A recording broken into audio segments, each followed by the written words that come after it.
The inherent capacity of soil to supply nutrient to the plants in adequate amount in a suitable proportion, इसको हम बोलते हैं soil fertility. Soil fertility याद रखो, plant की मतलब सॉइल की इनहेरेंट कैपेसिटी होती है। यहाँ जहाँ पे भी आपको शब्द दिख जाए सॉइल की इनहेरेंट कैपेसिटी, तो वो उसका मतलब होता है सॉइल फर्टिलिटी की बात हो रही है।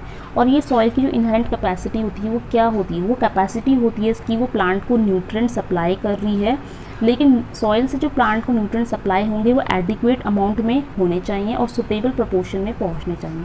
इस तरह की जो कैपेसिटी सॉइल की होती है उसी को हम बोलते हैं सॉइल फर्टिलिटी। अब सॉइल फर्टिलिटी पढ़ा है तो प्रोडक्टिविटी भी देख लेते हैं। प्रोडक्टिविटी क्या है? The capacity of the soil to produce plants under specified program of management and it express in terms of yield. In terms of yield, ये इंपॉर्टेंट कीवर्ड होना चाहिए। Productivity, soil productivity directly relate to the yield of the crop, कि crop की yield कितनी आ रही है। Soil की प्रोडक्टिविटी का मतलब होता है सॉइल में कितनी कैपेसिटी है कि अगर हम उसको प्रॉपर मैनेज करें, उसके बाद उससे जो क्रॉप प्रोड्यूस करने के बाद जो यील्ड निकलती है, प्रोडक्शन निकलता है, वो कितना है, वो उस चीज़ को हम बोलते हैं सॉइल की प्रोडक्टिविटी। रिमेंबर दिस, दो चीज़ हमने पढ़ी, soil fertility, productivity. Soil fertility inherent capacity होती है कि वो मिट्टी प्लांट को कितना न्यूट्रिएंट सप्लाई कर सकती है अच्छी अमाउंट में, वो फर्टिलिटी होगी। प्रोडक्टिविटी का मतलब होती है उसकी उपज, मिट्टी में कोई भी क्रॉप लगेगा उसकी यील्ड कितनी बन पाएगी, उस प्रॉपर्टी को बोलते हैं सॉइल की productivity. Next question, the process of decomposition of organic matter term as. Organic matter का डिकम्पोजिशन को हम क्या बोलते हैं? बहुत सिंपल है, ह्यूमिफिकेशन बोलते हैं, क्योंकि ऑर्गेनिक मैटर में ह्यूमस होता है, ह्यूमस डिकम्पोज हो रहा है, that is humification. Next question, well decompose FYM contain NPK content. ये बहुत ही इंपॉर्टेंट क्वेश्चन है कि FYM में कितना NPK होता है, तो उसको अच्छे से याद रखो। FYM जो होता है उसमें NPK होता है 0.5, 0.2, 0.5, यानी 0.5 नाइट्रोजन, 0.2 फॉस्फोरस, 0.5 पोटेशियम। यानी नाइट्रोजन और पोटेशियम तो दोनों सेम है, 0.5, बचा हुआ फॉस्फोरस को थोड़ा सा कम कर दो, 0.2, 0.5, 0.2, 0.5। नेक्स्ट क्वेश्चन है, a mass of rotted organic matter made from waste. जो वेस्ट प्रोडक्ट होता है उससे मतलब उसमें जो ऑर्गेनिक मैटर पाया जाता था उसको जब हम रॉटन कर देते हैं, सड़ा देते हैं, गला देते हैं, उसके बाद जो बनता है that is called compost. Next question, NPK of farm yard manure, यानी सॉरी फार्म कंपोस्ट। तो फार्म कंपोस्ट का NPK कितना होता है? 0.5, 0.15 एंड 0.5। अभी हमने FYM देखी थी, FYM में हमने पढ़ा था 0.5, 0.2, 0.5। और जो फार्म कंपोस्ट होती है, कंपोस्ट में भी 0.5, यहाँ पे भी सेम है, 0.5 जो है नाइट्रोजन और पोटेशियम का सेम है, बस यहाँ पे बीच में जो फॉस्फोरस है उसका कम करना है, 0.125, ठीक है। NPK of town compost. Town compost में क्या होता है? टाउन कंपोस्ट का होता है 1.4:1:1.4। Next question, the organic matter rich compost made by the earthworm. Earthworm की हेल्प से, केचुओं की मदद से जब हम कंपोस्ट तैयार करेंगे उसको बोलेंगे vermicompost. Next question, a practice of turning undecomposed fresh green plant tissues into the soil to improve the fertility status and physical structure of the soil, उसको हम बोलते हैं ग्रीन मैन्योरिंग। ग्रीन मैन्योरिंग के लिए आपको क्या पता होना चाहिए? सबसे पहले तो याद रखो, ग्रीन मैन्योर में हम जो फ्रेश ताज़ा हरे पत्ते होते हैं प्लांट्स के, ग्रीन पार्ट, जब पत्ते या फिर कोई भी प्लांट्स का जो हरा पार्ट होता है, ग्रीन पार्ट में लीव्स ही होती हैं, वो अभी कैसी हैं? अनडिकम्पोज्ड हैं, सड़ी गली नहीं है, फ्रेश हैं, फ्रेश बिल्कुल ताज़ा पेड़ से गिरे हुए पत्ते हैं, अनडिकम्पोज हैं, फ्रेश हैं। उसको जब हम सॉइल में ऐड कर देते हैं, और ये हमारा मेन ऑब्जेक्टिव रहता है कि सॉइल फर्टिलिटी इंप्रूव हो जाए, सॉइल का फिजिकल स्ट्रक्चर इंप्रूव हो जाए। इस मकसद के साथ हम फ्रेश ताज़ा हरे पत्तों को मिट्टी में मिला देते हैं, इसको हम बोलते हैं green manuring. Next question, green manure crops are turn in the field at the stage of. ये बहुत इंपॉर्टेंट है कि ग्रीन मैन्योर, जैसे बहुत सारे क्रॉप्स होते हैं जो हम ग्रीन मैन्योर में यूज़ करते हैं, जैसे फॉर एग्जांपल काउ पी, बहुत ही इंपॉर्टेंट पल्स क्रॉप में काउंट होता है वैसे तो ये, पर एज अ ग्रीन मैन्योर भी यूज़ होता है। इसके अलावा सजबीनिया हो गया, ढेंचा हो गया, इस तरह के प्लांट्स यूज़ होते हैं। तो क्वेश्चन ये है कि ग्रीन मैन्योर क्रॉप्स में जब हम यूज़ करते हैं क्रॉप्स को, तो हम क्रॉप को कब लेते हैं यूज़ में। तो ग्रीन मैन्योर क्रॉप्स जब अपनी फ्लावरिंग स्टेज में आ जाते हैं, turn the field the stage of flowering stage में आते हैं, तब इनको लेते हैं और उनके पत्तों को हम ऐड कर देते हैं as a green manure. Next question है green manure crop contribute nitrogen ranging, इसमें नाइट्रोजन कितना होता है, that is around 50 to 175 kg per hectare. Nitrogen rich होता है, दैट इज़ वाई ये सॉइल का स्ट्रक्चर को भी इम्प्रूव करता है, फर्टिलिटी को भी मेंटेन करता है। The most widely use green manure crop, सबसे इंपॉर्टेंट हमारा है सनहैम। सनहैम का साइंटिफिक नेम है क्रोटोलेरिया जोन्सिया। सनहैम बहुत ही इंपॉर्टेंट, फर्स्ट नंबर पे सबसे वाइडली यूज होने वाला हमारा ग्रीन मैन्योर क्रॉप होता है। नेक्स्ट क्वेश्चन है this green manure crop having both stem and root nodulation. कुछ ग्रीन मैन्योर क्रॉप्स होते हैं जिनमें से स्टेम में नोड्यूलेशन होता है, कुछ में रूट्स में होता है। ज़्यादातर जो होते हैं ग्रीन मैन्योर उसमें रूट्स में नोड्यूलेशन देखा गया है, लेकिन कोई ऐसा ग्रीन मैन्योर क्रॉप जिसमें स्टेम और रूट्स दोनों में नोड्यूलेशन होता है। नोड्यूलेशन में क्या होता है, जैसे आपने देखा होगा रूट्स में नोड्यूल्स फॉर्मेशन होता है, वहाँ पे बैक्टीरिया प्रेजेंट होते हैं, कुछ एंजाइम वो रिलीज़ करते हैं बैक्टीरिया, जिसकी वजह से वो नोड्यूल्स प्रॉपर्ली वर्क कर पाते हैं। तो वैसे ही सेम नोड्यूल्स फॉर्मेशन जो होता है वो स्टेम में भी होने लगता है। तो कौन से प्लांट है ग्रीन मैन्योर में जिसमें स्टेम और रूट दोनों में नोड्यूलेशन होता है, दैट इज सस्पेनिया रोस्ट्राटा। याद रखना सस्पेनिया में रूट और स्टेम दोनों का नोड्यूलेशन होता है, लेकिन स्टिल सबसे ज़्यादा पॉपुलर ग्रीन मैन्योर क्रॉप में जो यूज़ हो रहा है that is sunnhemp Crotalaria juncea. Next question green leaf manuring crop, इसमें ग्रीन लीफ मैन्योरिंग में हमारे करंज और आइपोमिया आता है। आइपोमिया जैसे साइंटिफिक नेम है आइपोमिया बटाटा यानी स्वीट पोटैटो। नेक्स्ट क्वेश्चन है NPK content of poultry manure. Poultry manure का जो एनपीके कंटेंट है वो कितना है, this is 3.023 ratio 2.63 ratio 1.4। NPK ratios बहुत ही मुश्किल होते हैं याद करना, बट जो बहुत ही फेमस मैन्योर्स हैं लाइक चीज़ें उनका तो याद रखना है। जैसे एग्जाम्स में पूछा जाता है वाईएम का, कंपोस्ट का, और जैसे यहाँ पोल्ट्री का पूछ लिया है तो पोल्ट्री का याद रखना है। कुछ कुछ जो आपको इंपॉर्टेंट लगते हैं उन्हीं को याद करना है, सब सारे इंपॉर्टेंट नहीं है, सबको नहीं याद करना है। नेक्स्ट क्वेश्चन है हमारा the crops oil cake which has highest nitrification rate. सबसे अधिक नाइट्रिफिकेशन रेट किसका होता है, that is groundnut. Groundnut oil cake का जो नाइट्रिफिकेशन रेट है वो सबसे ज़्यादा हाईएस्ट होता है। यहाँ पे एक बार हम समझ लेते हैं कि नाइट्रिफिकेशन होता क्या है। जिससे नाइट्रिफिकेशन रेट सबसे ज़्यादा अधिक होता है ग्राउंडनट में, लेकिन नाइट्रिफिकेशन होता क्या है, नाइट्रिफिकेशन एक ऐसा प्रोसेस होता है जिसमें माइक्रो ऑर्गेनिजम्स क्या करते हैं, जो अमोनिया होता है NH4 होता है अमोनिया, इसको कन्वर्ट कर देते हैं नाइट्रेट में, यानी नाइट्रेट का फॉर्मूला होता है NO3 नेगेटिव में। लेकिन ये जो चेंज होता है ये सिंपल एक स्टेप में नहीं होता है, 2 स्टेप में चलता है। ये वाली रिएक्शन 2 स्टेप में होती है। सबसे पहले जो अमोनिया होता है NH4 होता है अमोनिया, इसमें एक बैक्टीरिया एक्ट करता है, इसका नाम है निट्रोसोमोनास। रिमेंबर बैक्टीरिया का नाम है निट्रोसोमोनास। ये बैक्टीरिया क्या करेगा, अमोनिया को सबसे पहले NO2 नेगेटिव में कन्वर्ट करेगा। NO2 नेगेटिव को बोलते हैं नाइट्राइट। अब ये जो नाइट्राइट है NO2 नेगेटिव ये कन्वर्ट हो जाएगा नाइट्रेट यानी NO3 नेगेटिव में बाय द बैक्टीरिया निट्रोबैक्टर। ये बैक्टीरिया का नाम याद रखना है। पहले स्टेप की रिएक्शन जो होगी जिसमें अमोनिया नाइट्राइट बनता है उस वहाँ पे बहुत बड़ा बैक्टीरिया का नाम है निट्रोसोमोनास, ठीक है। और दूसरा स्टेप है जिसमें नाइट्राइट से नाइट्रेट बन रहा है, उसमें जो बैक्टीरिया यूज़ होगा दैट इज़ निट्रोबैक्टर।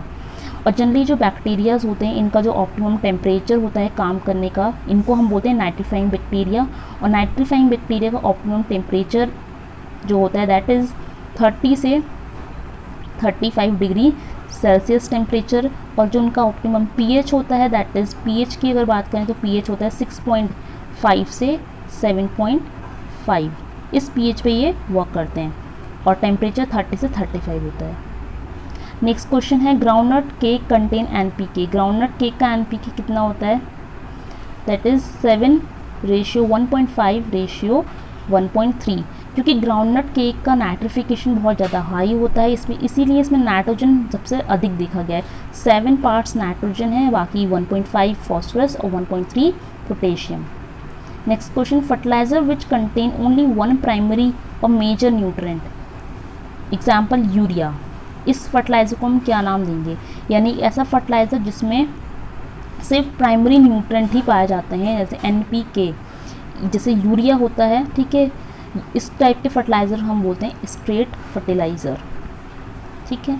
नेक्स्ट क्वेश्चन है those fertilisers having all 3 major nutrients, ठीक है, तो इसमें से जैसे पहला कैटेगरी थी इसमें सिर्फ एक ही प्राइमरी न्यूट्रेंट होगा NPK में से, लेकिन दूसरा कैटेगरी है इसमें सारे तीनों प्राइमरी न्यूट्रेंट्स जो होते हैं वो पाए जाएंगे, जैसे NPK तीनों होगा तो इसको हम बोलेंगे कंप्लीट फर्टिलाइज़र। स्ट्रेट में सिर्फ एक होगा, कंप्लीट में सब होंगे।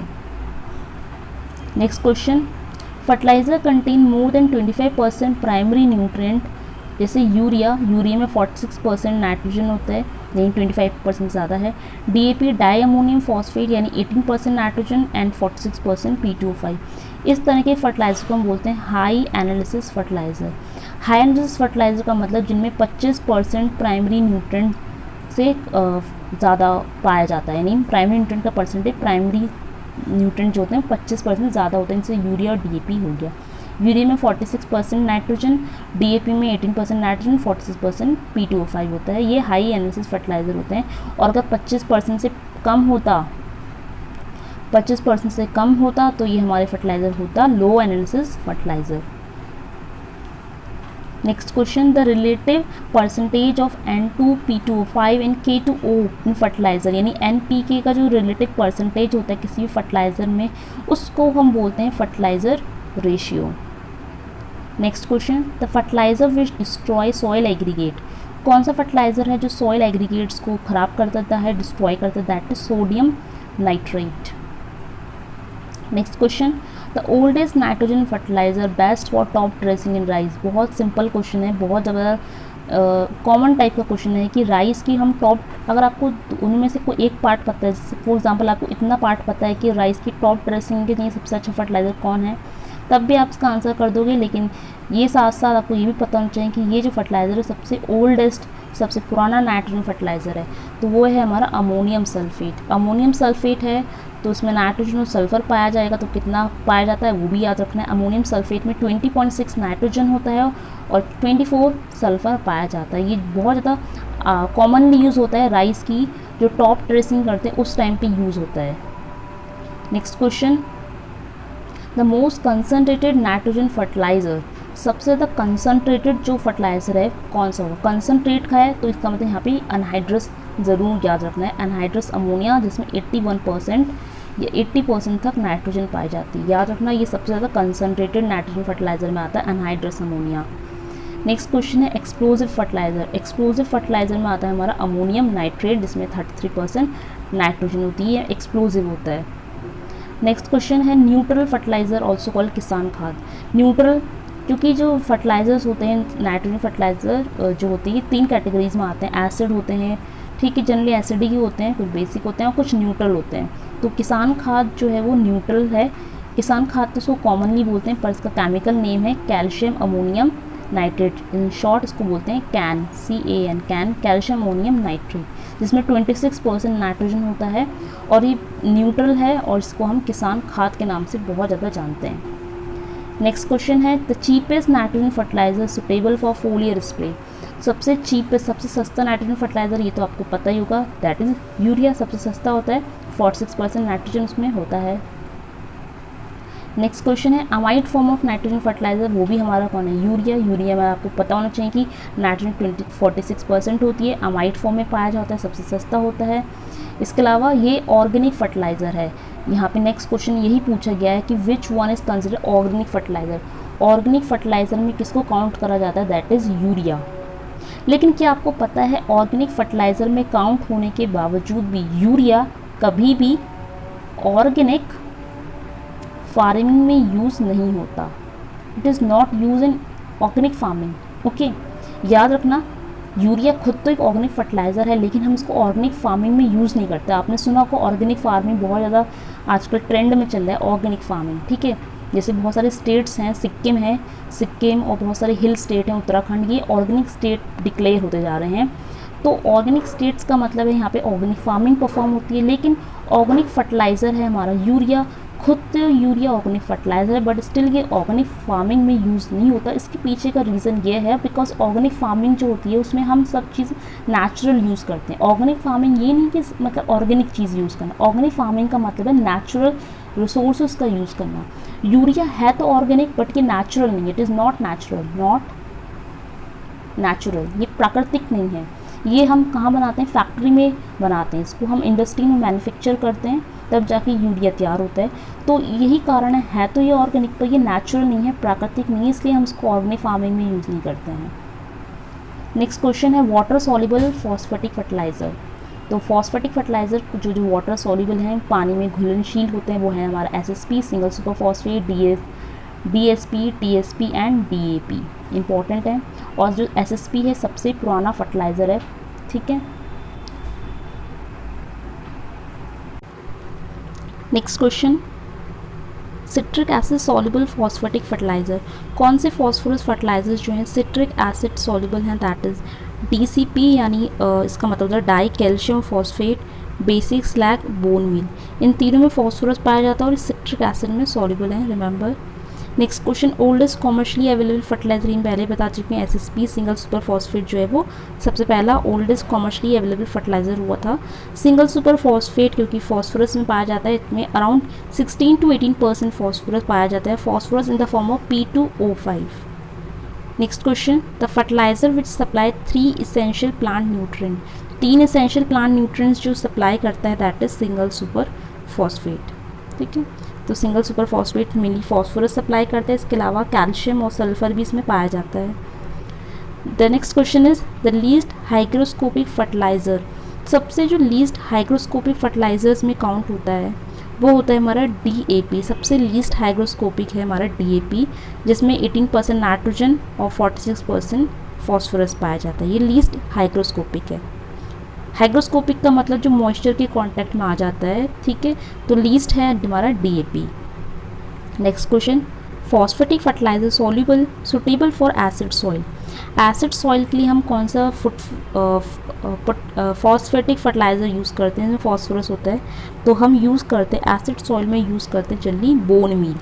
बोन मील दो होती हैं, एक तरह की, एक होता है रॉ और एक होता है एकदम स्टीम टाइप की।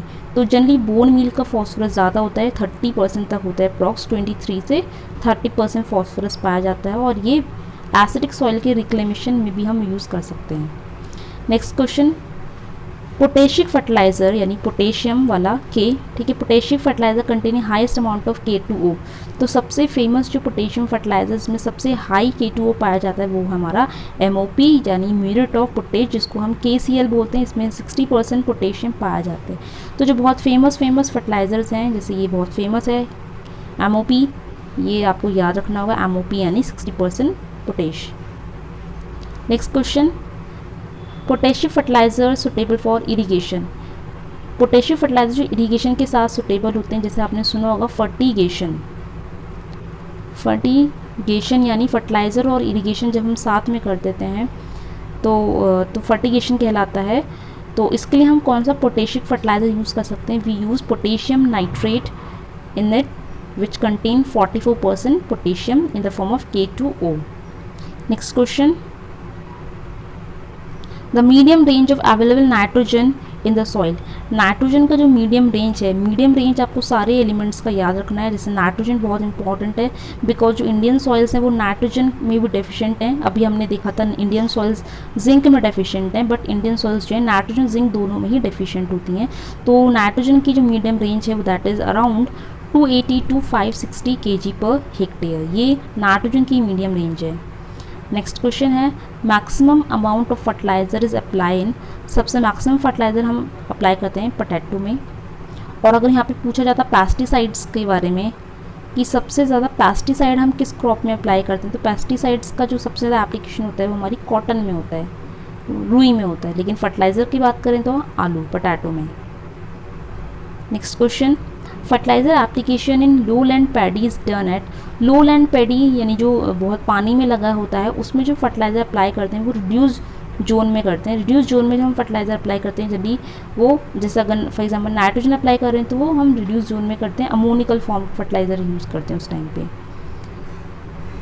Next question, the Kjeldahl method is use to determine, इसको जर्डाल पढ़ते हैं, के साइलेंट है। जर्डाल एक मेथड होता है जिससे हम क्या करते हैं, टोटल नाइट्रोजन जो होती है सॉइल में वो एस्टिमेट कर सकते हैं। ठीक है, सॉइल क्या, हम कोई भी सैंपल होता है हमारा, उसमें अगर हमको नाइट्रोजन निकालनी है तो हम जर्डाल मेथड ही यूज़ करते हैं। Next question, the maximum phosphorus availability in most of the soil in the pH range of, phosphorus की जो अवेलेबिलिटी होती है वो हमेशा सॉइल के पीएच के संग वेरी करती है। जैसे आपने सुना होगा, नाइट्रोजन जो होती है प्लांट्स को दो फॉर्म में चाहिए होती है। ठीक है, एक होती है NO3 नेगेटिव, एक होती है अमोनिया फॉर्म में। ठीक है, तो प्लांट्स को जो नाइट्रोजन चाहिए मिली नाइट्रेट इसी फॉर्म में चाहिए होता है। और अगर हम बात करें फास्फोरस की, तो फास्फोरस की डिफरेंट फॉर्म्स होती हैं जो वेरी करती हैं अकॉर्डिंग टू पीएच रेंज, लेकिन सबसे ज़्यादा मैक्सिमम फास्फोरस की जो अवेलेबिलिटी होती है वो 6 to 6.5 स्लाइटली एसिडिक जो रेंज होती है उस वाले पीएच में मैक्सिमम फास्फोरस अवेलेबिलिटी देखी जाती है। नेक्स्ट क्वेश्चन है, the method use to determine the available phosphorus from soil. अगर हम बात करें फास्फोरस को कैसे एस्टिमेट करना है, जैसे नाइट्रोजन को एस्टिमेट करने के लिए जर्डाल मेथड यूज़ करते हैं, वैसे ही फास्फोरस को एस्टिमेट करने के लिए हम कौन सा मेथड यूज़ करते हैं, दैट इज़ ओल्सन मेथड। ठीक है, ओल्सन मेथड जनरली हम यूज़ करते हैं। देखो, फास्फोरस को एस्टिमेट करने के लिए वैसे तो दो मेथड होते हैं, एक ओल्सन मेथड होता है, ओके, बट दूसरा मेथड भी इंपॉर्टेंट जो आपको पता होना चाहिए, दैट इज़, आपने सुना होगा, नहीं सुना तो नोट कर लो, ब्रेज नंबर 1 मेथड। दोनों मेथड में फ़र्क क्या होता है, दोनों मेथड कहाँ यूज़ करते हैं समझ लेते हैं। ओल्सन मेथड जो होता है ये फास्फोरस को एस्टिमेट करता है किस टाइप की सॉइल से, जो एल्कलीन सॉइल होती है, mainly use in alkaline soil, alkaline soil में यूज़ होता है ओल्सन मेथड। जबकि जो ब्रे नंबर 1 मेथड है ये हम यूज़ करते हैं एसिडिक सॉइल्स में। जो एसिडिक सॉइल होती है उसमें ब्रे नंबर 1 मेथड होता है एसिडिक सॉइल में, और एल्कलीन सॉइल में यूज़ होता है ओल्सन मेथड। तो फॉस्फोरस को डिटरमाइन करने के लिए कौन सा मेथड यूज़ करते हैं, तो आप ओल्सन के साथ साथ ब्रेज नंबर 1 भी याद रखना है, और कहाँ पे कौन सा यूज़ हो रहा है ये भी याद रखना है। Olsen method for alkaline soil, Bray number 1 for acidic soil. Next question, maximum concentration of urea for foliar spray, तो यूरिया का कंसनट्रेशन फोलियर स्प्रे के लिए होता है 6%। नेक्स्ट क्वेश्चन, solution of fertiliser specially apply at initial growth of the plant in pulses and vegetable crops, it is called starter solution. मतलब जो हम सॉल्यूशन यूज़ करते हैं फर्टिलाइज़र का प्लांट्स में, स्पेशली हमारी पर्ल्स और वेजिटेबल क्रॉप्स जो होती हैं उनकी इनिशियल ग्रोथ के लिए यूज़ करते हैं। इनिशियल यानी एकदम स्टार्टिंग हो रही है उनकी ग्रोथ की, उस फर्टिलाइजर सॉल्यूशन का हमने नाम दिया है starter solution. Next question, the application of fertiliser along with the irrigation water, इसको हम बोलते हैं फर्टिगेशन। ये भी हमने ऊपर देखा था फर्टिगेशन क्या होता है। Next question, which nutrient can be apply bye fertigation, fertigation में हम जल्दी नाइट्रोजन सल्फर अप्लाई करते हैं, वो भी वो वाले जो वाटर सॉल्युबल होते हैं। Next question, the law of diminishing return was propose by, law of diminishing return दिया था मिर्चलिस, एक साइंटिस्ट हैं, उन्होंने दिया था। नेक्स्ट क्वेश्चन, लो land applied nitrification inhibitor, nitrification क्या होते हैं ये हमने समझ लिया था। Again I am repeating, nitrification में क्या होता है, जो अमोनिया होता है वो टूट के नाइट्रेट बन जाता है with the help of bacteria, उनको हम बोलते हैं नाइट्रीफाइंग बैक्टीरिया। और नाइट्रिफिकेशन इनहिबिटर क्या होगा, जो इस पूरे प्रोसेस को रोक देता है वो होता है नाइट्रिफिकेशन इनहिबिटर। और लो लैंड में हम नाइट्रिफिकेशन इनहिबिटर के तौर पे क्या यूज़ करते हैं, दो चीज़ यूज़ कर सकते हैं, दैट इज़ ऑक्सामाइड एंड थायोयूरिया। इनके अंदर नाइट्रोजन कितना होता है वैसे तो नहीं पूछा जाता, बट याद कर सकते हैं, ऑक्सामाइड में 31% है, थायोयूरिया में 36.8% नाइट्रोजन होता है। But as a nitrification inhibitor के तौर पे आप उनको याद रख सकते हैं, परसेंटेज नहीं ही भी याद रखोगे तो कोई बात नहीं, बट ये पता होना चाहिए कि ऑक्सामाइड और थायोयूरिया क्या है, ये नाइट्रिफिकेशन इनहिबिटर होते हैं जो लो लैंड कंडीशन में अप्लाई किए जाते हैं। Next question, slowly release nitrogen fertiliser, बहुत ही इंपॉर्टेंट है आज की डेट में। स्लो रिलीज नाइट्रोजन फर्टिलाइज़र पे बहुत ज़्यादा फोकस करा जा रहा है, बिकॉज इससे क्या होता है, नाइट्रोजन फर्टिलाइज़र स्लोली सॉइल में अवेलेबल रहेंगे और प्लांट्स की जो प्रोडक्टिविटी वो इन्हेंस हो जाती है। तो स्लो रिलीज नाइट्रोजन फर्टिलाइज़र की एग्जाम्पल है हमारा sulphur coated urea, neem coated urea, urea super granules.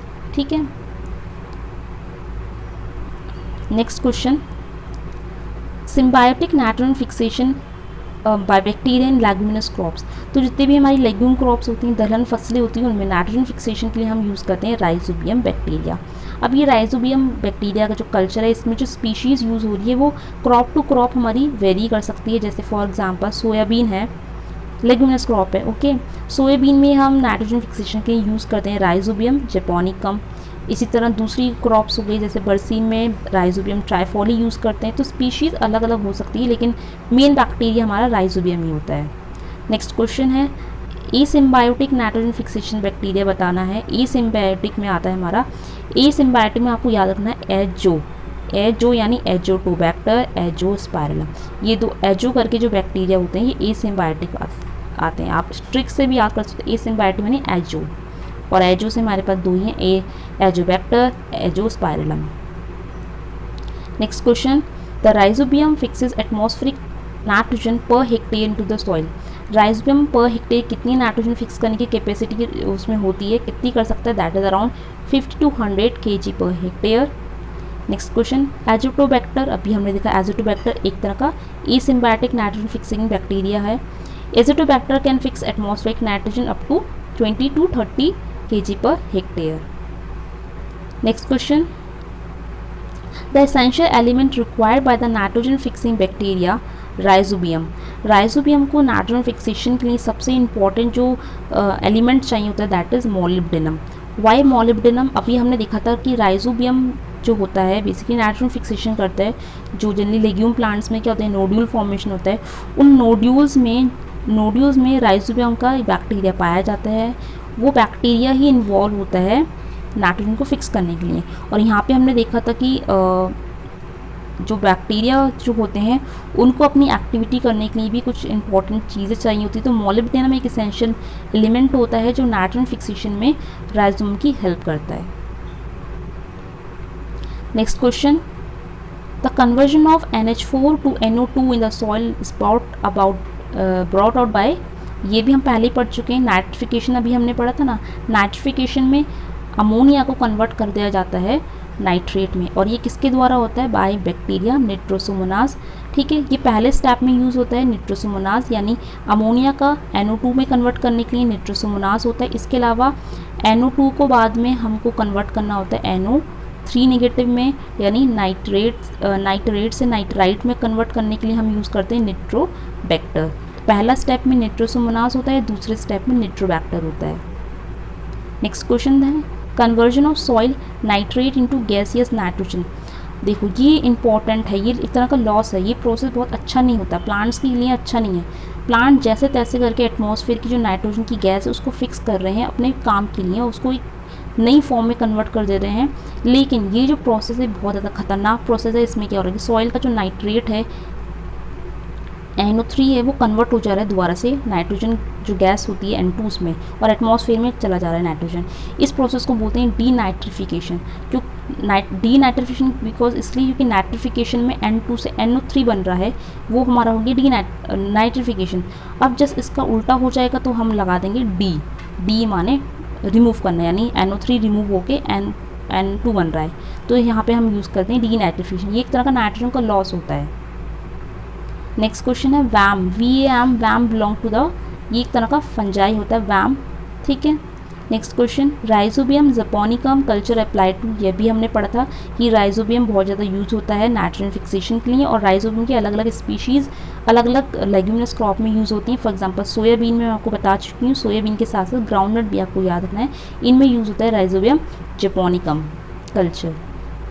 Next question है राइजोबियम लेग्यूमिनिसोरम इज अप्लाइड फॉर, तो ये दूसरा स्पीशीज़ है लेग्यूमिनिसोरम, ये अप्लाई हम करते हैं पी लथाइरस और लेंटिल में। नेक्स्ट राइजोबियम ट्राइफोली, ये अप्लाई करते हैं बरसीम में, पहले ही बता चुकी हूँ। नेक्स्ट क्वेश्चन है इन वाटरलॉग राइस फील्ड, वाटरलॉग कंडीशन जब हो जाती है यानी पानी जब भर जाता है, सबमर्ज हो जाता है, atmospheric nitrogen can be fix by the soil by BGA मतलब ब्लू ग्रीन एल्गे। हम अगर राइस में ब्लू ग्रीन एल्गे अप्लाई कर देते हैं वाटरलॉग कंडीशन में भी प्लांट्स को नाइट्रोजन जो है सप्लाई उसकी कंटिन्यू रहेगी। Next question, the phosphate solubiliser species of microorganism is, यानी कौन सी इंपॉर्टेंट स्पीशीज़ है बैक्टीरिया की जो फॉस्फोरस को सॉल्युबलाइज करने का काम करती है, that is Pseudomonas. Important bacteria होता है जो फॉस्फोरस की अवेलेबिलिटी को बढ़ाता है, बिकॉज ये फॉस्फोरस को सॉइल में सॉल्युबलाइज करा देता है। एक बार फॉस्फोरस सॉल्युबल हो गया तो ये प्लांट को ईजिली अवेलेबल रहेगा। Next question, mycorrhiza increase the availability of. Mycorrhiza क्या होता है, यू ऑल नो। माइक्रोराइजा एक तरह का सिम्बायोटिक एसोसिएशन होता है फंगस और रूट्स ऑफ हायर प्लांट्स के बीच में, और इससे दोनों स्पीशीज़ जो होती हैं दोनों को ही बेनिफिट मिलता है, और ये बेसिकली फॉस्फोरस की अवेलेबिलिटी को इंक्रीज़ करने में हेल्प करता है। तो प्लांट्स को बेनिफिट मिलता है कि फॉस्फोरस मिल रहा है प्लांट को। नेक्स्ट क्वेश्चन है, bio super is made of. Bio super fertiliser होता है जो किससे बनता है, रॉक फॉस्फेट से और सल्फ़र से, और इसमें हम क्या यूज़ करते हैं, सल्फ़र ऑक्सीडाइजिंग बैक्टीरिया। जैसे फॉर एग्जांपल बहुत सारे बैक्टीरियाज होते हैं जो सल्फ़र को ऑक्सीडाइज कर देते हैं और सल्फ़र को अवेलेबल कराते हैं। तो ये बायो सुपर इस तरह से तैयार होता है, रॉक फॉस्फेट, सल्फ़र और सल्फ़र ऑक्सीडाइजिंग बैक्टीरिया का कॉम्बिनेशन से। नेक्स्ट क्वेश्चन है, zinc solubilising bacteria bio fertiliser. कौन सा बायो फर्टिलाइजर जो जिंक को सॉल्युबल कर सकता है, बहुत कम लोगों को पता होता है। ज़्यादातर लोगों को फॉस्फोरस के बारे में पता होता है, माइक्रोराइजा ही पता होता है, लेकिन जिंक के लिए भी बायो फर्टिलाइजर होता है, that is known as Azozinc. नाम से क्लियर हो रहा है, Azozinc. Next question, total number of essential nutrient for plants. सबको पता है, बेसिक क्वेश्चन 17 होते हैं, ठीक है। Next question, the total number of functional nutrient.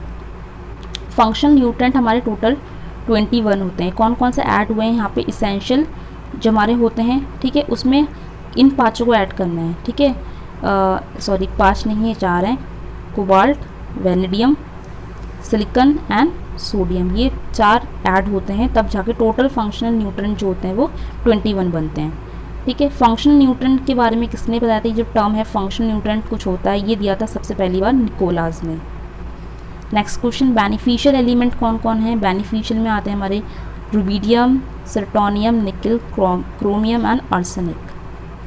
Then NPK, calcium, magnesium, sulphur, ये हमारे हैं सब मैक्रोन्यूट्रेंट, ये इंपॉर्टेंट है। मैक्रोन्यूट्रेंट कौन से होते हैं, मैक्रोन्यूट्रेंट भी 2 होते हैं, प्राइमरी सेकेंडरी। NPK हमारे प्राइमरी होते हैं, बाकी बचे हुए कैल्शियम, मैग्नीशियम, सल्फर ये हमारे सेकेंडरी होते हैं। Next question, the essentiality of nitrogen established bye. Nitrogen essentiality के बारे में बताया था डी सॉशर ने। Concept of essentiality of element 1913 given by, बहुत सिंपल है। क्राइटेरिया ऑफ एसेंशियलिटी में 3 बातें बोली गई थी। अर्नस्ट स्टाउट के बारे में कि कौन सा एलिमेंट इसेंशियल है, उसकी क्या खासियत होनी चाहिए, ये दिया था अर्नस्ट स्टाउट ने 1939 में। बाद में 1950s के टाइम पे इसको थोड़ा डिफाइंड भी करा गया था। Next question, Ernst stout discover the essentiality of. Ernst stout ने मोलिब्डेनम की एसेंशियलिटी को डिस्कवर करा था। याद रखना, नाइट्रोजन की आएगा तो नाइट्रोजन को करा था डी सॉशर ने, और मोलिब्डेनम की करी थी अर्नस्ट स्टाउट ने। तो अर्नस्ट स्टाउट के बारे में सब लोग ज़्यादातर यही याद रखते हैं, क्राइटेरिया ऑफ एसेंशियलिटी रट लेते हैं, पर ये भी याद रखना है कि इन दोनों ने ही मोलिब्डेनम की एसेंशियलिटी के बारे में भी बात बताई थी। नेक्स्ट क्वेश्चन है, next question, nutrient Uptake both charges from, यानी नाइट्रोजन जो होती है उसका जो अपटेक प्लांट करते हैं वो दोनों फॉर्म में करते हैं, अनाइन और कटाइन में। पॉजिटिव फॉर्म को हम बोलते हैं कटाइन और नेगेटिव फॉर्म को बोलते हैं एनाइन, ठीक है। तो कटाइन में NH4 पॉजिटिव होता है, एनाइन यानी NO3 नेगेटिव की फॉर्म में। Next question, principal uptake of phosphorus by plant.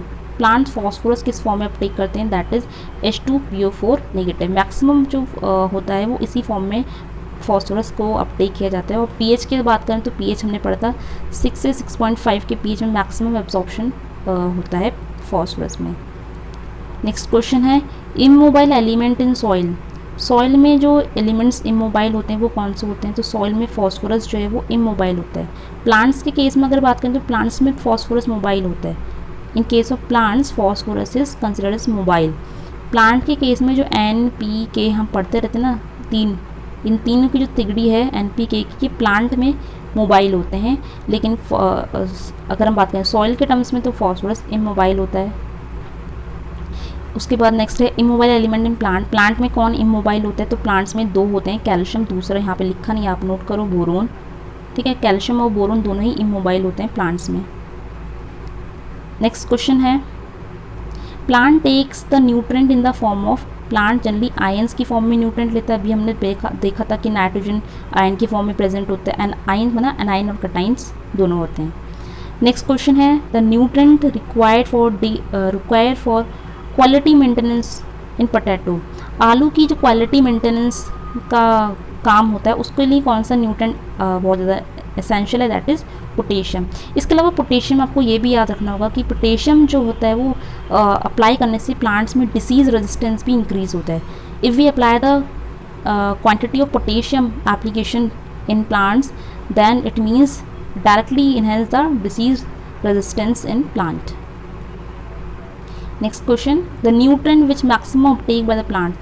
सबसे ज़्यादा प्लांट्स का मैक्सिमम अपटेक जो होता है वो पोटेशियम ही होता है, और इसी को हम बोलते हैं लग्जरी कंजप्शन। लग्जरी कंजप्शन आपको क्वेश्चन बन सकता है यहाँ पे कि कौन सा एलिमेंट होता है जिसका लग्जरी कंजप्शन होता है प्लांट्स में, that is potassium. Maximum Uptake करता है प्लांट, इसलिए इसको बोलते हैं लग्जरी कंजप्शन। नेक्स्ट क्वेश्चन है nutrient essential for oil seed crops. Oil seed crops के लिए सबसे इसेंशियल न्यूट्रेंट्स जो होता है वो हमारा होता है sulphur. Next question, structural component of vitamin B12। Vitamin B12 में कौन सा एलिमेंट पाया जाता है, दैट इज कोबाल्ट होता है, not copper, it is cobalt. You can correct it, this is cobalt. Vitamin B12 की बात हो रही है ना, तो विटामिन B12 में कॉपर नहीं होता, कोबाल्ट होता है। गलती से यू को ओवर करना होगा यहाँ पे, तो आप खुद कर लो CO कोबाल्ट। नेक्स्ट क्वेश्चन है the deficiency symptom of NPK magnesium molecule appear in सारे एलिमेंट्स के जो सिम्टम होते हैं डिफिशियंसी के, NPK मैग्नीशियम मॉलिक्यूल ये आते हैं ओल्ड लीव्स में, जो नीचे वाले पुराने पत्ते होते हैं उनमें आते हैं इन एलिमेंट्स के डिफिशियंसी सिम्टम। अब बात करें दूसरे जो होते हैं न्यू लीव्स की बात करें, न्यू लीव्स में किसके सिम्टम आते हैं, न्यू लीव्स में बेसिकली आते हैं iron, manganese, copper, zinc, sorry iron, manganese, copper and sulphur, इन सब के सिम्टम आते हैं नए पत्तों में। प्लांट्स के नए पत्ते जनरली ऊपर होते हैं, ओल्ड पत्ते नीचे होते हैं, तो जो NPK मैग्नीशियम मॉलिक्यूल में इनके सिम्टम पुराने पत्तों में आएंगे, और आयरन, मैग्नीज, कॉपर, सल्फर के सिम्टम न्यू लीव्स में आते हैं। नेक्स्ट क्वेश्चन है the old and new leaves show deficiency of. अब दोनों की बात करें, पुराने नए दोनों में, तो आता है हमारा एक है जिंक, इकलौता, याद रख लो, पुराने नए पत्ते दोनों में सिम्टम दिखेंगे जिंक के। Deficiency symptom of calcium boron appear in. Calcium और बोरोन की अगर प्लांट्स में कमी हो जाती है, डेफिशिएंसी हो जाती है, तो उसके सिम्टम अपेयर होंगे, दिखाई देते हैं टर्मिनल बड में, बिकॉज ये बेसिकली इमोबाइल होते हैं, प्लांट्स मूव तो करते नहीं हैं। अभी हमने देखा कि जो हमारे प्लांट्स होते हैं, ये ऊपर वाला टर्मिनल एरिया होता है, इसको बोलते हैं टर्मिनल बड। ये वाला जो एरिया है इसी को हम बोलते हैं टर्मिनल बड, और यहीं पे हमारे कैल्शियम और बोरोन रुके रहते हैं। रुके रहते का मतलब ये इमोबाइल हैं। प्लांट्स में अगर ऊपर वाले पोर्शन में कैल्शियम बोरोन है तो ये वहीं रहेंगे, स्टिक करेंगे, ये नीचे कहीं मूव नहीं करते प्लांट में, बस ऊपर टर्मिनल बड में आराम से बैठे रहते हैं, और अगर इनकी कमी हो जाएगी तो टर्मिनल बड को नुकसान होता है, टर्मिनल बड ही सबसे ज़्यादा अफेक्ट होगी। Next question, cereal crops show V shape pale yellowing at the leaf lower leaf tips due to the deficiency of. देखो यहाँ पे इस डिफिशिएंसी सिम्टम्स जो होते हैं नाइट्रोजन की वजह से होता है। देखो सबसे पहले तो येलोइंग कहाँ पे हो रही है, पुराने पत्तों में हो रही है। पुराने पत्तों में भी येलोइंग जो हो रही है वो लीव्स के टिप में वी शेप की हो रही है। इस तरह का जो सिम्टम होता है सीरियल क्रॉप्स में देखने को मिलता है जनरली, और ये होता है नाइट्रोजन की डेफिशिएंसी की वजह से। दूसरा क्वेश्चन है, नेक्स्ट है हमारा, deficiency appear as a short internode in plants.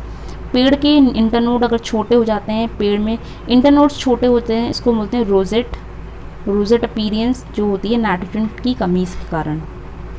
Next question, purple colouration appear in the leaves due to the phosphorus deficiency. बहुत इंपॉर्टेंट है ये क्वेश्चन। ये जनरली जो आप देख सकते हैं मक्का का जो क्रॉप होता है मेज, उसकी पत्ते अगर पर्पल पड़ जा रहे हैं तो याद रखना वहाँ फॉस्फोरस डेफिशिएंसी होती है। नेक्स्ट क्वेश्चन है, scorching and burning of margin of bottom leaves and irregular food development of plant are most common symptom of. ये होता है पोटेशियम की कमी के कारण। क्या होता है पोटेशियम की कमी के कारण? सबसे पहली बात जो पत्ता होता है उसमें स्कॉचिंग हो जाती है, वो झुलस जाता है, जला सा दिखता है, बर्निंग हो जाती है, उसकी मार्जिन जो होते हैं बर्न हो जाते हैं, सिर्फ पत्तों का मार्जिन, ठीक है। उसके बाद जो उस पेड़ में फल लगे उन फलों का डेवलपमेंट प्रॉपर नहीं होगा, फल जो होते हैं नॉर्मल अगर जैसे शेप उसका जो होना है उस शेप से थोड़ा डिस्टॉर्ट हो जाएगा, उसका शेप बेकार हो जाएगा, तो ये कारण होता है पोटेशियम डेफिशिएंसी का। Next question, failure of terminal buds and root tip is the principal symptom of, ये कैल्शियम डिफिशिएंसी के कारण होता है। ठीक है, जो टर्मिनल बर्ड्स हैं वो अगर ख़राब हो जाते हैं या फिर रूट्स का टिप्स में कुछ खराबी होती है तो ये कैल्शियम की डिफिशिएंसी की वजह से होता है। नेक्स्ट क्वेश्चन है इंटरवीनल क्लोरोसिस। ठीक है, इंटरवीनल क्लोरोसिस मेनली होती है आयरन और मैग्नीशियम की वजह से, पर यहाँ पे ध्यान रखना है इंटरवीनल क्लोरोसिस इन दोनों की वजह से होती है, पर पुराने पत्तों में हो रही है या न्यू लीव्स में हो रही है ये ध्यान रखना है। मैग्नीशियम की जो इंटरवीनल क्लोरोसिस है ये जनरली होती है ओल्ड लीव्स में, लेकिन वहीं अगर हम बात करें इंटरवीनल क्लोरोसिस आयरन की वजह से होगी तो ये हमारी होगी नए वाले पत्तों में, न्यू लीव्स में। इतना छोटा सा बेसिक डिफरेंस है नए पत्ते पुराने पत्तों का, बाकी सिम्टम दोनों में सेम है, इंटरवीनल क्लोरोसिस होनी। Next question, downward cupping of leaves in tobacco and teas. जैसे टोबैको और टी के पत्ते होने ना उनमें नीचे की तरफ कपिंग होने लगती है। जैसे नॉर्मल पत्ता ऐसा होगा तो नीचे की तरफ इनमें कपिंग होने लगती है, इसको बोलते हैं, ये जनरली डिफिशिएंसी सिम्टम होता है सल्फर की वजह से, तो it is due to the deficiency of sulphur. Next question, whip like structure appear in terminal bud. ऊपर वाले बर्ड्स में अगर वाइप लाइक स्ट्रक्चर निकल जाता है, जैसे हमारा प्लांट्स है उसमें ऊपर से वाइप लाइक स्ट्रक्चर निकल रहा है, तो ये किसकी कमी है, ये बोरोन की कमी होती है। नेक्स्ट क्वेश्चन है burning quality of tobacco decrease by. Basically tobacco में हमारा जो मेन इकोनॉमिक पार्ट होता है जो बहुत यूज़ होता है वो होते हैं उसके पत्ते, और उसके पत्तों में अगर वो बर्निंग हो गई, इसके पत्ते अगर झुलस गए तो ये किसकी कमी, इसके कारण होता है, ये जनरली होता है ड्यू टू क्लोराइड। ठीक है, क्लोराइड की वजह से होता है। अगर क्लोराइड ज़्यादा हो गया, क्लोराइड आयंस ज़्यादा हो जाते हैं टोबैको में तो उसकी लीव्स में बर्निंग क्वालिटी बेकार हो जाती है, या कह सकते हैं बर्निंग क्वालिटी पत्ते की घट जाती है। नेक्स्ट क्वेश्चन है dieback and little leaf disease in citrus, it is due to copper deficiency. बहुत ही इंपॉर्टेंट क्वेश्चन है कि सिट्रस में रिलेटेड है कि सिट्रस में डाईबैक जब हो जाता है या फिर पत्ते छोटे हो जाते हैं तो ये किसकी कमी के कारण होता है, ये होता है कॉपर की कमी से। मैग्नीज डिफिशिएंसी से क्या होता है, interveinal chlorosis of young leaves. नए पत्तों जो होते हैं, नए नए पत्तों में इंटरवीनल क्लोरोसिस हो रही है, वो भी मैग्नीज की वजह से होता है। मैग्नीज के सिम्टम हमने देखा था नए पत्तों में आते हैं, यंग लीव्स में आते हैं। नेक्स्ट क्वेश्चन है translucent spots of irregular shapes between veins. Veins के बीच में, प्लांट्स होता है पत्ता, इसकी वेन्स के बीच में जो एक अलग ही इरेगुलर ट्रांसलूसेंट स्पॉट बन जाता है, ये होता है मोलिब्डेनम की डेफिशिएंसी की वजह से। मोलिब्डेनम की डिफिशिएंसी जनरली होती है ओल्ड वाले पत्तों में, पुराने पत्तों में। Next question, upper leaves will show chlorosis on mid ribs. जो ऊपर के पत्ते होते हैं, ऊपर के पत्ते कैसे होते हैं, ऊपर वाले पत्ते नए होते हैं, जनरली अपर लीव्स नहीं होती हैं, उनमें मिड रिब में क्लोरोसिस आ गई है। वेन जो होती हैं ग्रीन है, वेन्स हरी हैं। ठीक है, dead spot occur in all parts of the leaves, और पूरे पत्तों में डेड स्पॉट्स आ गए हैं। ये सिम्टम्स शो होता है जनरली डिफिशिएंसी ऑफ जिंक के द्वारा।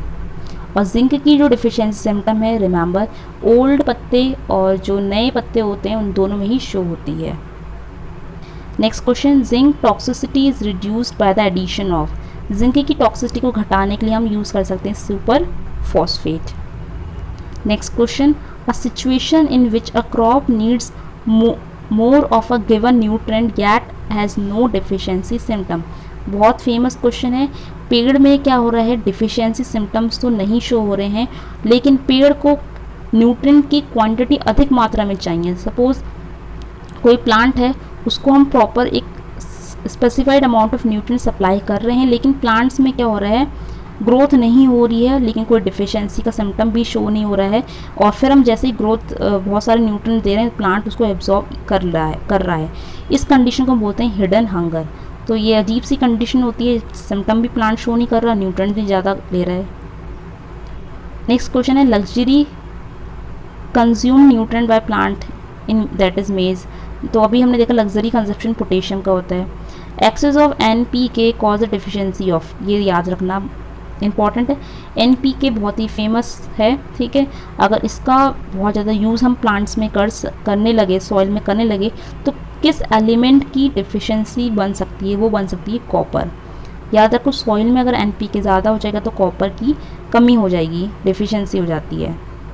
नेक्स्ट क्वेश्चन है, excess of calcium cause the deficiency of. Calcium ज़्यादा होने की वजह से फॉस्फोरस की डिफिशिएंसी हो जाती है। याद रखना है इसके ज़्यादा होने से क्या क्या कम हो जाता है। NPK की वजह से कैल्शियम की डिफिशिएंसी हो जाती है, सॉरी कॉपर की डिफिशिएंसी होती है। कैल्शियम के बढ़ने की वजह से फॉस्फोरस की डिफिशिएंसी हो जाती है। नेक्स्ट है, deficiency of nitrogen is indicate bye. अब देखो, बहुत सारे इंडिकेटर प्लांट्स आपने पढ़े होंगे, किसी भी पर्टिकुलर एलिमेंट की डेफिशिएंसी होती है तो उसके लिए हम इंडिकेटर प्लांट यूज़ करते हैं। इंडिकेटर प्लांट ऐसे प्लांट्स होते हैं जो सबसे पहले ही इनके डेफिशिएंसी के सिम्टम शो कर देते हैं। बहुत सारे प्लांट्स लगे हैं और एक प्लांट ऐसा होगा जिसमें सबसे पहले ही कोई अगर कमी हो रही है किसी न्यूट्रिएंट की, वो उसमें शो हो जाती है। बाकी हमारे मेन क्रॉप्स ख़राब नहीं होंगे, हमें पता चलेगा ये प्लांट ख़राब है, यानी अब हमको न्यूट्रिएंट सप्लाई कर देना चाहिए। तो ये हमारा होता है इंडिकेटर प्लांट्स। हर एक क्रॉप के लिए कुछ इंडिकेटर प्लांट्स जो होते हैं वो अलग अलग होते हैं। जैसे फॉर एग्जाम्पल नाइट्रोजन की डिफिशिएंसी की बात करें तो नाइट्रोजन डिफिशिएंसी के लिए हम यूज़ करते हैं कॉलीफ्लावर, इसके अलावा कैबेज भी यूज़ होता है। बोरोन के लिए हम कौन सा इंडिकेटर प्लांट यूज़ करते हैं? दैट इज़ शुगर बीट, ठीक है। बहुत सारे और भी क्रॉप्स होते हैं जिनको हम यूज़ कर सकते हैं अलग अलग न्यूट्रिएंट की डिफिशिएंसी के लिए।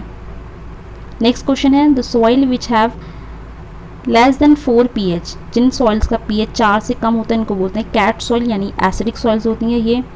उसके बाद हमारा आता है the residual effect of urea on soil reaction.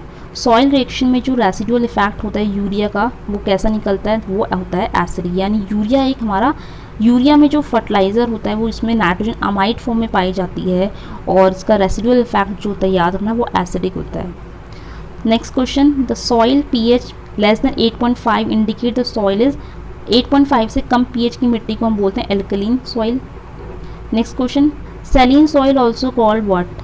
सैलिन soils को क्या कहा जाता है? सैलिन सॉइल्स को हम सोलनचक और वाइट अल्कली बोलते हैं because of white colour. Next question, alkaline soil को क्या बोलते हैं? जस्ट इसका अपोजिट होते हैं। अल्कलीन सॉइल्स कैसी होती हैं? इनका pH अभी हमने देखा 8.5 से ज़्यादा होता है, यानी बहुत ज़्यादा अल्कलीन होती हैं ये। इनको हम क्या बोलते हैं? सोलेनेट्स और ब्लैक अल्कली बोलते हैं। Next question, the saline alkali soil is known as. अब ये दोनों का कॉम्बिनेशन हो रहा है, सैलिन और अल्कली हमने अलग पढ़ा था, अब सैलिन अल्कली सॉइल्स का कॉम्बिनेशन जब हो जाता है, इसका और दूसरा नाम होता है ऊसर सॉइल। ये बहुत ही पुअर क्वालिटी की सॉइल्स होती हैं। नेक्स्ट क्वेश्चन है, लाइम, जिसको फॉर्मूला होता है calcium carbonate CaCO3 is added to neutralize acid soils, ठीक है। अगर हमको एसिड सॉइल से और एसिडिक सॉइल्स को रिक्लेम करना है, उसको सही करना है, इम्प्रूव करना है, तो हम उसमें लाइम का एप्लीकेशन कर सकते हैं। एसिड सॉइल्स का नेचर एसिडिक है और लाइम का नेचर कैसा होगा? बेसिक होगा, दैट इज़ वाई हम इसको न्यूट्रलाइज कर सकते हैं मिला के। नेक्स्ट क्वेश्चन, जिप्सम, जिसका फॉर्मूला होता है CaSO4 यानी कैल्शियम सल्फेट एंड 2H2O। तो जिप्सम जनरली हम किस में यूज़ कर सकते हैं? जिप्सम हम यूज़ करते हैं एल्कलीन सॉइल में, सोडिक एल्कलीन सॉइल्स में हम यूज़ करते हैं। एल्कलीन सॉइल का नेचर एल्कली टाइप का होता है, जिप्सम का नेचर थोड़ा सा एसिडिक होता है, ठीक है, क्योंकि इसमें सल्फ़र है तो यहाँ पे एसिडिक फॉर्मेशन हो जाता है जिसकी वजह से ये न्यूट्रलाइज हो जाते हैं। नेक्स्ट क्वेश्चन, पायराइट, जिसको फॉर्मूला होता है आयरन पायराइट, यानी आयरन सल्फ़र जो होता है इसके कॉम्बिनेशन से बनता है पायराइट। ये हम यूज़ करते हैं सैलिन सॉइल के रिक्लेमेशन के लिए। नेक्स्ट क्वेश्चन, रॉक फॉस्फेट किस में यूज़ होता है? क्योंकि रॉक फॉस्फेट का नेचर कैसा होता है? बेसिक होता है। रॉक फॉस्फेट का नेचर बेसिक होता है, इसलिए हम इसको यूज़ करते हैं एसिडिक सॉइल्स के रिक्लेमेशन के लिए। जिप्सम में अभी हमने इसका फॉर्मूला देखा, कैल्शियम सल्फेट 2H2O होता है, तो इसमें कितना कैल्शियम और कितना सल्फर होता है? तो उसमें कैल्शियम ज़्यादा होता है, 29.2 कैल्शियम, 18.6 सल्फर। नेक्स्ट क्वेश्चन है, method use for determination of lime requirement in acid soil. Acid soil में हमने देखा कि एसिड सॉइल को ठीक करने के लिए हम लाइम डालते हैं, लेकिन लाइम की कितनी रिक्वायरमेंट लगेगी इसके लिए एक मेथड होता है, इसको बोलते हैं Shoemaker's method. Next question, the crop prefers acidic soil. कौन कौन सी क्रॉप्स होती हैं जिनको एसिडिक सॉइल्स में हम ईजिली ग्रो कर सकते हैं? That is rice, T and potato. ये इंपॉर्टेंट है, 3 हैं। मात्र 3 ही क्रॉप होते हैं जिनको एसिडिक सॉइल चाहिए होती है, rice, T and potato. Generally इनका जो पीएच होता है सॉइल का that is around 4 to 5 pH के रेंज में इन सॉइल का पीएच होता है। नेक्स्ट क्वेश्चन है हाईली सॉल्ट टॉलरेंट क्रॉप्स। कौन कौन सी क्रॉप्स हैं जो सॉल्ट को टॉलरेट कर सकते हैं, मतलब जहाँ पे बहुत ज़्यादा खारा कंडीशन होती है, खारिज होती है, तो सॉल्टी कंडीशन में हम कौन से क्रॉप्स को ग्रो कर सकते हैं वो जो सॉल्ट को टॉलरेट करने का काम करेंगे, that is barley and sugar beet. ठीक है, इंपॉर्टेंट है। शुगर बीट अभी हमने पढ़ा था इंडिकेटर प्लांट है किसका, इस सोडियम बोरोन का। ठीक है, याद रखना बोरोन का होता है। और नाइट्रोजन में हमने पढ़ा था कैबेज, कॉलीफ्लावर, इस तरह के यूज़ होते हैं। तो शुगर बीट बोरोन के लिए इंडिकेटर प्लांट भी है, प्लस ये हाईली सॉल्ट टॉलरेंट प्लांट में काउंट होता है। इसके अलावा नेक्स्ट क्वेश्चन हमारे यहाँ पे है which fertiliser is most beneficial for alkali soils. Alkali soils में हम कौन सा फर्टिलाइज़र यूज़ कर सकते हैं, तो अल्कली सॉइल में हम यूज़ करते हैं अमोनियम सल्फेट, क्योंकि थोड़ा सा स्लाइट एसिडिक फर्टिलाइजर्स में आता है। और अमोनियम सल्फेट हमने पढ़ा था जो कि हम बहुत ज़्यादा यूज़ करते हैं, राइस के टॉप ड्रेसिंग में यूज़ करते हैं। And now the last question from the soil sciences, which of the plant species can be suggested on saline soil. Saline soils में हम कौन सी प्लांट स्पीशीज़ को ग्रो कर सकते हैं जो कि सेलिन कंडीशन को टॉलरेट कर सकते हैं, रेजिस्ट कर सकते हैं, उसमें ईजिली ग्रो कर सकते हैं। दैट इज़, ये साइंटिफिक नेम है हेलोजाइलॉन सैलिकॉर्नियम। साइंटिफिक नेम है, इसका कॉमन नेम क्या है, हेलोजाइलॉन का साइंटिफिक नेम है रिम्थ, RIMTH, रिम्थ सॉल्ट, क्योंकि सेलिन कंडीशन होती है सॉल्ट होगा तो इसलिए इसका कॉमन नेम है रिम्थ सॉल्ट बर्न, रिम्थ सॉल्ट बर्न। और इसका साइंटिफिक नेम हो गया होलोजाइलॉन। और इसकी फैमिली की अगर बात करें, इसकी जो फैमिली है वो क्या होगी, इसकी फैमिली होती है Asteraceae, not Asteraceae, is it Amaranthus, Amaranthaceae. तो एमरेंथेसी फैमिली को ये बिलोंग करते हैं, होलोजाइलन सैलिकॉर्नियम। तो अब ये जो हमारा सॉइल वाला पार्ट था ये कंप्लीट हो गया है। I know the video is very lengthy, but ये बहुत ज़्यादा वीडियो जो है बहुत ज़्यादा हेल्पफुल है। ठीक है, अब इसके बाद का जो पार्ट है बायोकेमिस्ट्री, ये हम नेक्स्ट वीडियो लेक्चर में कवर करेंगे। तो thank you guys for watching this video.